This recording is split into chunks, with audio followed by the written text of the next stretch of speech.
Good morning, dear students. Now let us continue with the next topic in the chapter, which is decimal numbers. We have discussed about the numbers with decimals. For example, the number 7.9, 4.26, 7.8. All these numbers have decimal in between them, in between the digits. Such numbers with a decimal are known as decimal numbers. Now these numbers are divided into two parts. First part and second part means this number has two parts. The digits on the left hand side of the decimal, they form the integral part of this number, and the digits on the right hand side of the decimal are fractional part or the decimal part of the number. For example, if I have the number 7.9, then in this number 7 is the integral part and 9 is the decimal part. Similarly, I have the number 4.26, then 4 is the integral part and 26 is the decimal or the fractional part. Similarly, in the number 7.8, 7 is the integral part and 8 is the decimal part. Next we have decimal places. The number of digits in the decimal part, or the number of digits we can say after the decimal, are known as the decimal places. For example, in the number 7.9, this is decimal, and after decimal we have only one digit. It means this number is having one decimal place. Similarly, in the number 4.26, we have two digits after the decimal, so it has two decimal places. In the number 5.869, we have three digits after the decimal on the right hand side. It means it has three decimal places. Next is how we convert a decimal into a fraction. Suppose if we have the number 5.2, then 5.2 means 5 is the integral part of the number and 2 is the fractional part. So I can write this number as 5 plus 2 is at which position? 10th position. So it can be written as 2 by 10.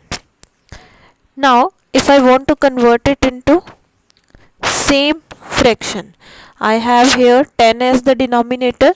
So here also 10 should be the denominator so that I can add them. So let us multiply the numerator and denominator with 10 to make same denominator in both of them. So 5 into 10 over 10. 5 into 10 is 50 over 10 plus 2 by 10. Now they are like fractions, so we can add them.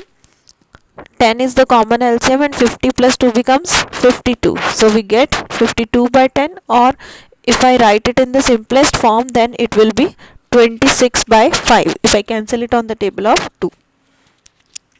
Similarly, if I have the fraction 0.625, now we have three digits after the decimal, so it is at the thousandth place, so we can write it as 625 by 1000, and we can further simplify it to reduce it into the lowest form. Cancel it on the table of 5 like this, and we get 5 by 8 in the end. Next is how we convert a fraction into a decimal. If we have 4 by 10, then we write it as 0.4. If we have 2 by 100, then we write it as 0.02. But if we have the fraction 12 by 5, then how we do? Firstly, we have to convert the denominator into 10, 100, 1000 like this. Then it will be easy for us to convert it into decimal. Now, firstly convert this 5 into 10. How? Multiply it with 2. If I am multiplying the denominator with 2, I have to multiply the numerator also. So 12 by 5 is multiplied with 2 by 2. Now in the numerator we have 12 into 2, 24, and 5 into 2 is 10. So we get 24 by 10.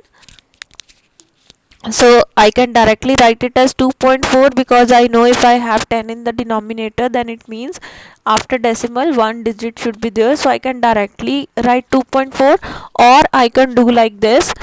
24 can be split up as 20 plus 4 divided by 10, and we can separate the numerators with the same denominator. So it can be written as 20 by 10 plus 4 by 10. Now 20 by 10, the simplest form of 20 by 10 is 2, and 4 by 10 can be written as 0.4, because 4 by 10 means 4 tenths, so it is 0.4. Now 2 plus 0.4 is 2.4. Next, if I have 7 by 4, now 4 should be multiplied with 25 to get 100, because we cannot multiply 4 with any integer to get 10. So 4 is multiplied with 25 to get 100. In the numerator also it should be multiplied with 25. So 7 into 25 is 175, and 4 into 25 is 100. So we get 175 by 100.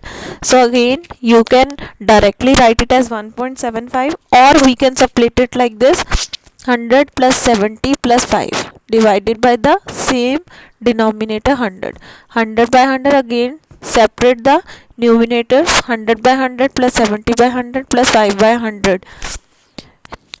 100 by 100 is 1, 70 by 100, so it is 0, 0 will cancel and it will be 7 by 10 and 5 by 100. So we get 1 ones place, then 7 tenths and 5 hundredths, so it is 1.75.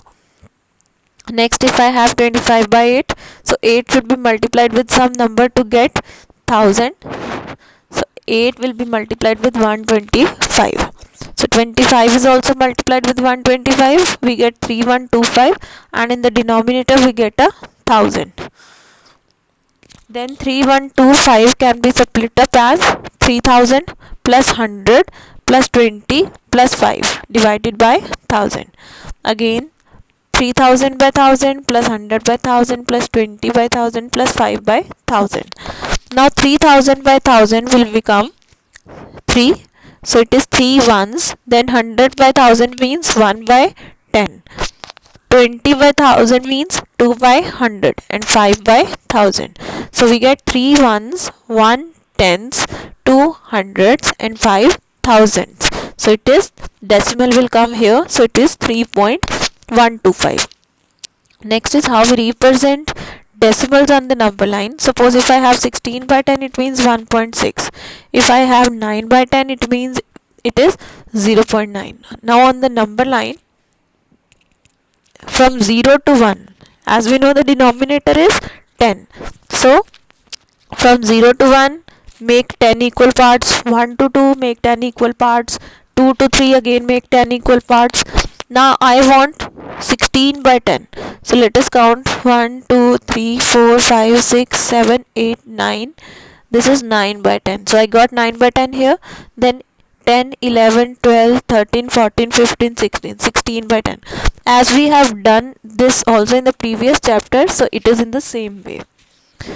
Next is, between which two whole numbers do the following numbers lie? First is 0.7. As we can see on the number line also, 0.7, or you can say it is 7 by 10. Which two whole numbers are there? 0 and 10 by 10 means 1. So these are the two whole numbers in which 0.7 or you can say 7 by 10 lie. Or you can directly see as 0.7 is more than 0 but it is less than 1. So it is lying between 0 and 1. Similarly, next is 10.3. Now 10.3 means it is greater than 10 but it is less than 11. So it lies between 10 and 11.